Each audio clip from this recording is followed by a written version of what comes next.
politicians, and they end up engaging in corrupt tendencies.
If you see that I have not arrested you, don't think that you are safe.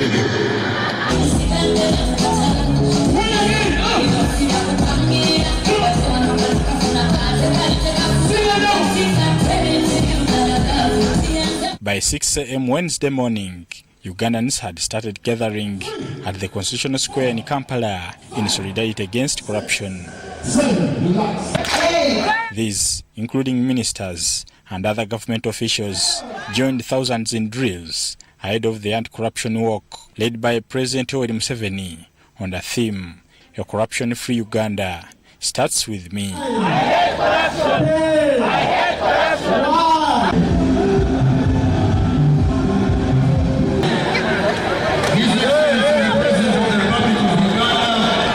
Accompanied by the band from the UPDF, Uganda Police and Uganda Prison Services, the walk excited revelers along Kampala Road to Jinja Road Junction and Wampeo Avenue to Kololo Ceremonial Grounds.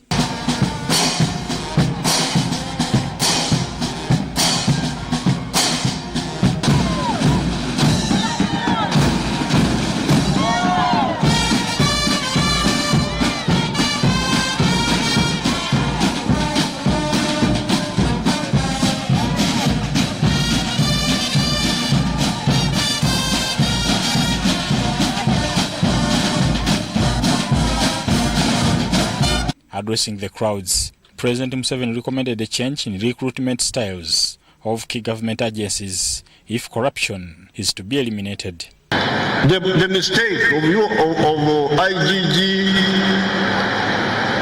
the mistake of Nakarema's office, it is also going there, is to recruit people depending and URA. Recruit people using papers. Look for integrity. The people of integrity are there in Uganda. You should recruit only on the basis of integrity.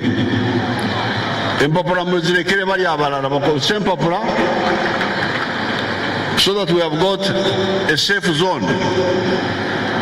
A zone where there is no corruption. But now, because you are depending on papers and what, the whole system is infiltrated. Museveni said getting rich doesn't need to be corrupt, describing corrupt officials as parasites.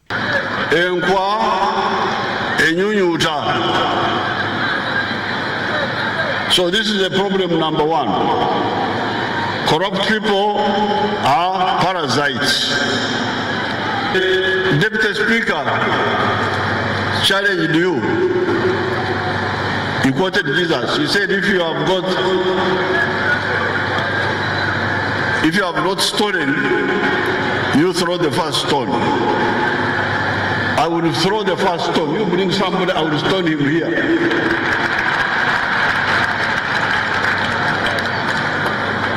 Nze sibangako naye ndi mugaga. I have never stolen anything from anybody, and I'm also not a poor man. Earlier, the Chief Justice Bart Katurebe and the Deputy Speaker of Parliament Jacob Olanya made commitments on behalf of their institutions to fight corruption. I, Bart Magunda Katurebe, Chief Justice of the Republic of Uganda. I, Jacob Lokori Olanya, Deputy Speaker of Parliament of Uganda. On behalf of the judiciary and on my own behalf, do hereby pledge to be honest and ethical in all our dealings. To refuse to elicit or accept any bribe. To negotiate all government contracts with integrity. The ceremony was attended by, among others, the Vice President of Uganda, Edward Konuka Sekandi, senior government officials, religious and cultural leaders. Bernard Higa, UBC TV, Kampala.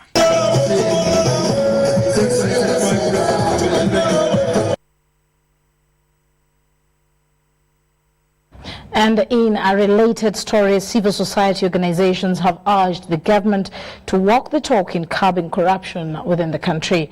According to Christian Brengero, a program officer at Uganda Network, it will take more than marching on the streets to rid corruption vice of Uganda. We have the laws, we have the policies, and we have the institutions. We do not think walking will just take away corruption, because really by the time you walk, you're demonstrating your dissatisfaction with someone. But demonstrating our dissatisfaction with corruption is not a person, yeah? So corruption will not respond. Rather, I would rather we see government taking action and being firm on implementing the laws and the policies.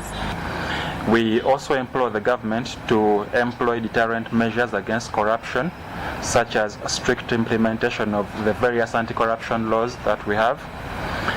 The government should provide more resources towards the accountability sector institutions, including the Financial Intelligence Authority, the Police, CID Department, IG, and others to reduce the risk of loss of public resources.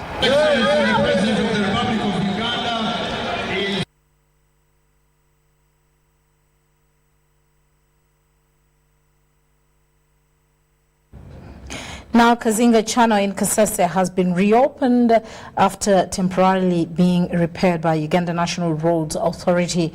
The bridge was damaged by heavy rains. The communications officer, Uganda National Roads Authority, Alan Sempeba, says that all vehicles, including heavy trucks, can now use the bridge. The National Roads Authority has issued a public notice reopening Kazinga Channel Bridge in Kasese, which was closed early last month from use by all vehicles. The communications officer, UNRA, Alan Sempewa, on a phone interview said the technical team has okayed access of this bridge by heavy trucks, although it was temporarily repaired. Although that is a temporary measure, our technical teams have given an assurance that that can allow all nature of traffic to use that channel to connect to Kasese, or from Rubirizi to Kasese, or Kasese to Rubirizi. Sempewa condemned people who have been soliciting money from road users to allow them cross the bridge, saying the act is regrettable. Nobody should pay anyone to cross or to drive along that bridge, because it is now open to traffic. However, drivers have been cautioned against overspeeding while crossing the bridge to avoid traffic problems. Because we have the speed meter, my officers are going to deploy them here to see those who are going to overspeed. Because Kazinga Channel Bridge connects Kasese District and Greater Bushenyi. It has not been in use for almost a month. I'm Navka Farida, reporting. Now, in issues to do with patients, Charter Minister for Health, Dr. Jane Ruth Acheng, has declined to launch the Patients' Right and Responsibilities Charter.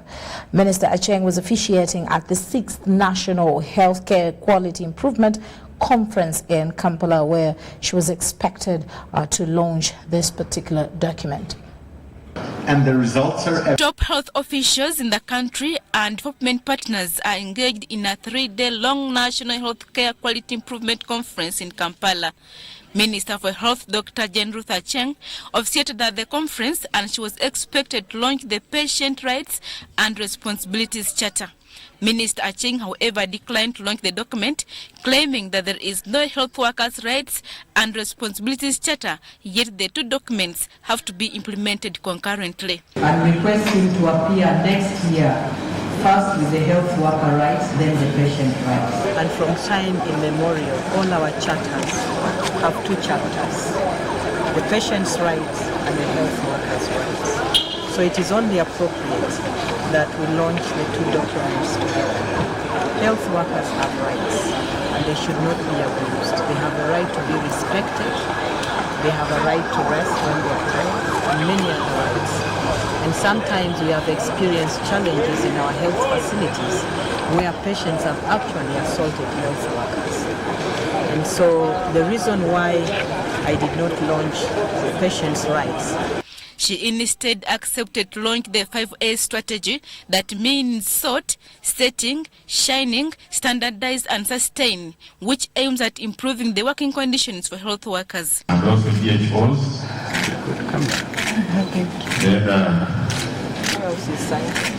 Yes, the DG has to sign also to ensure that it's a Ministry of Health document. And maybe whatever minister will allow us. The health officials are deliberating on issues affecting healthcare system, but also best practices that can improve patient safety as well as health workers. Adiana Kute, UBC.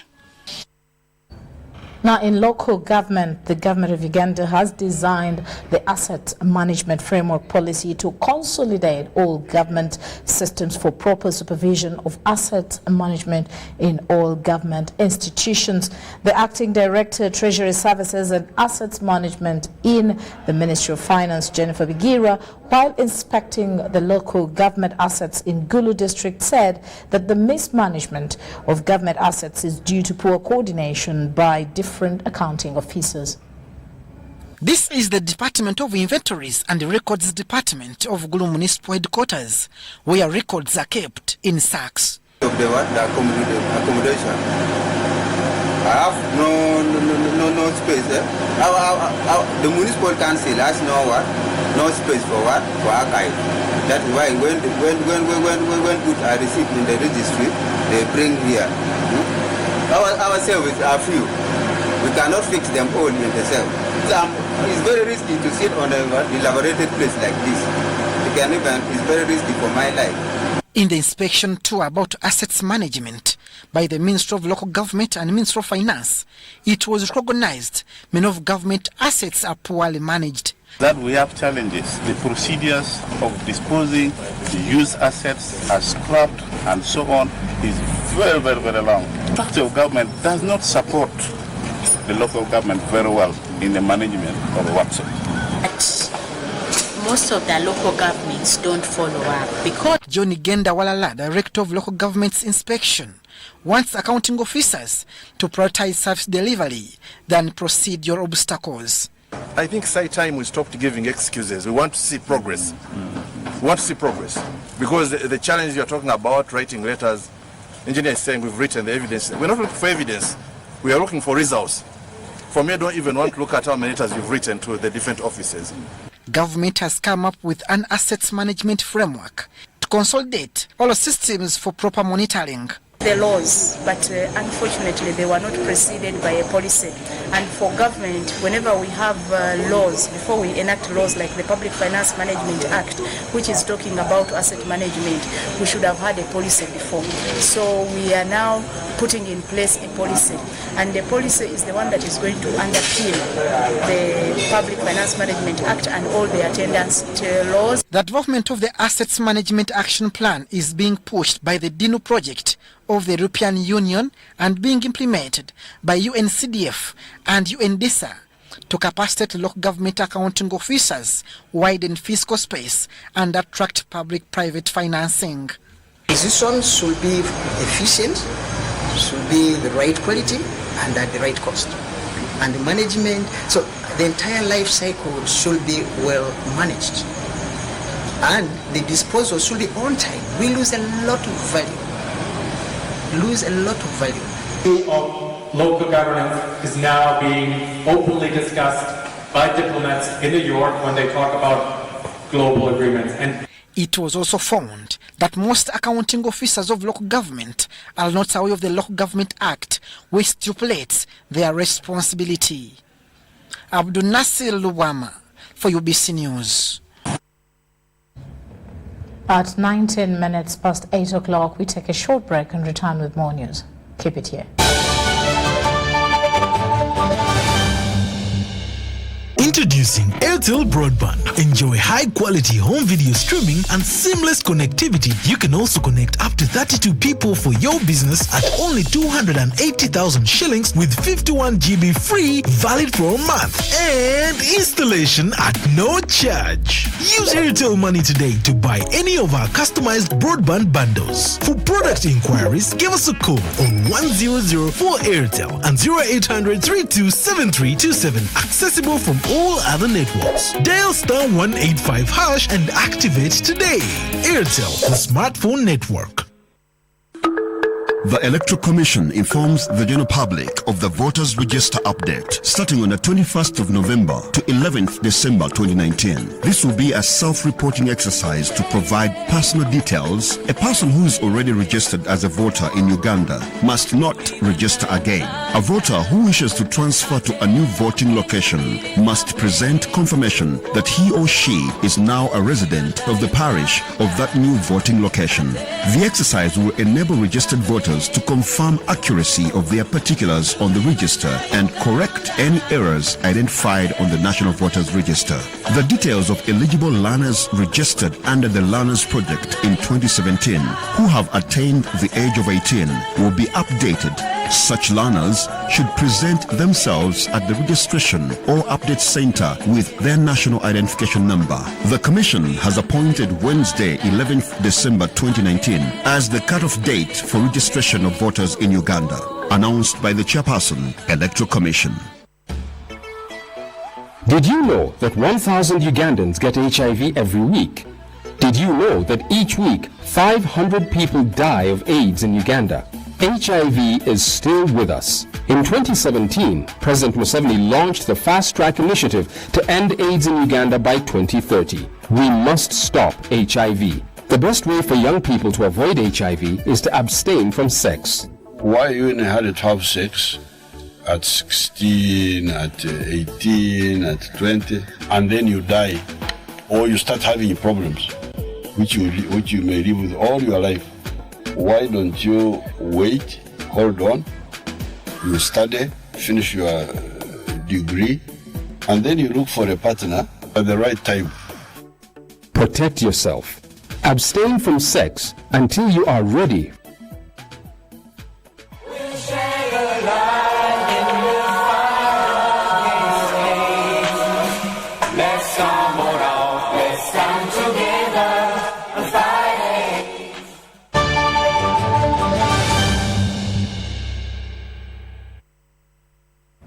Welcome to business.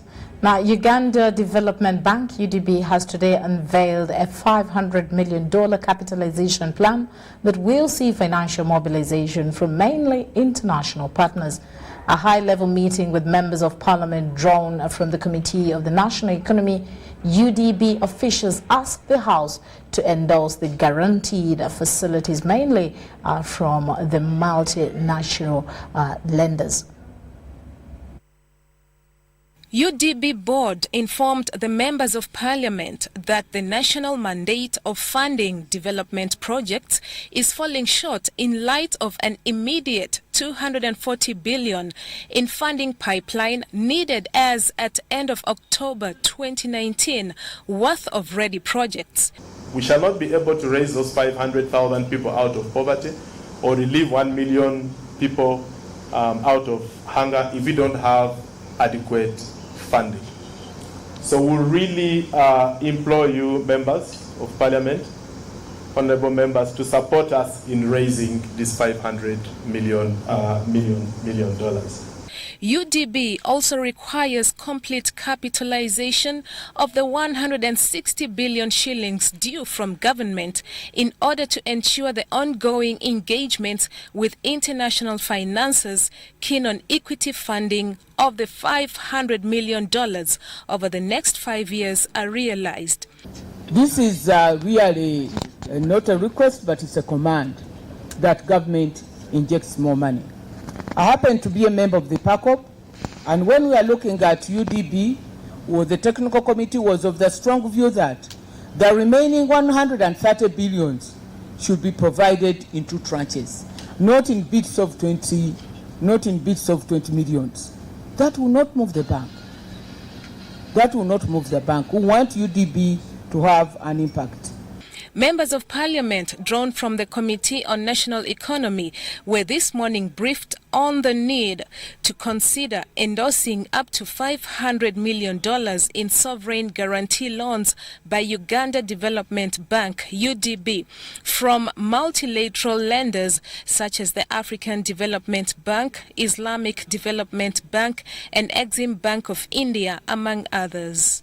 Why don't you take up this money and finance the SMEs in agriculture? Because the original intention was to uplift the SMEs so that they don't borrow commercial money to finance agriculture, which you know that is a long-term venture. So I think you need to as we struggle to get more money, you should actively participate under the agricultural financing facility.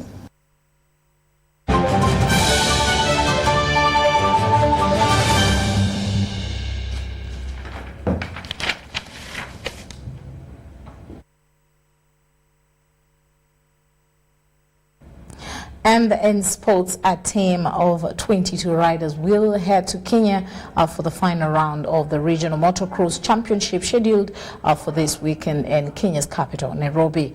Team Uganda has been officially flagged off at the National Council of Sports Officers in Lugogo. And of course, Team Uganda dominated round 1 at home in Busika, creating a big lead over their Kenyan counterpart led by Maxime Vampi. The team has gifted Sebuguzi Abigail Mwangala in the MX 65. Doing for this race, and I'm confident. Only issue is that we've taken a bit of a smaller team than last year. This is because of the financial restrictions I've been talking about. Even though NCS has given us 10 million, this is a tiny part of our budget. You know, as a team, our budget comes up to almost 50 million. So we thank them for the help, but just to let you know, it's just a fifth of what we actually need, but we don't take it for granted. We are thankful, and we hope that government can do more in the future, and that the sponsors can also do more. Yeah, it's raining here, it's raining in the whole region actually. In Kenya, I've been told it's raining a lot, and that side the track the soil is black cotton soil, so when it rains it's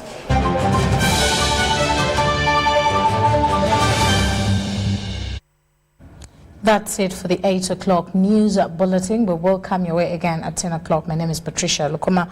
Mugalu Mohammed has been on sign language. Well, let's leave you off with the weather forecast with Semper Alex Kim. It was partly cloudy skies in the northern sector of the country in the morning hours. However, in the afternoon, it has been rainfall activities in most parts of the country. I'm Semper Alex Kim from the Weather Center with the weather forecast only here on UBC TV. The kind of weather we are experiencing is because of the alignment of the rain belt over our region. That is why over the last 24 hours to 9 a.m. this morning, most parts of the country reported some rainfall, like Mbarara reported 15.3 millimeters, whereas Entebbe reported 10 millimeters of rainfall. Tomorrow morning, we should see the eastern and parts of the southwestern have chances of rainfall. However, in the afternoon, we do expect a continuation of rainfall activities in most parts of the country. And we do expect this to affect temperatures, lowering them to 29 degrees Celsius in Karamoja region. For the nation's capital, Kampala, 26 degrees Celsius, and in Kabale Highlands at 22 degrees centigrade. Elsewhere across the globe, we are forecasting for Dubai bright and sunny conditions at 27 degrees Celsius as a maximum, whereas London is expected to be quite cold at only 9 degrees centigrade. That concludes it. Stay tuned to UBC TV.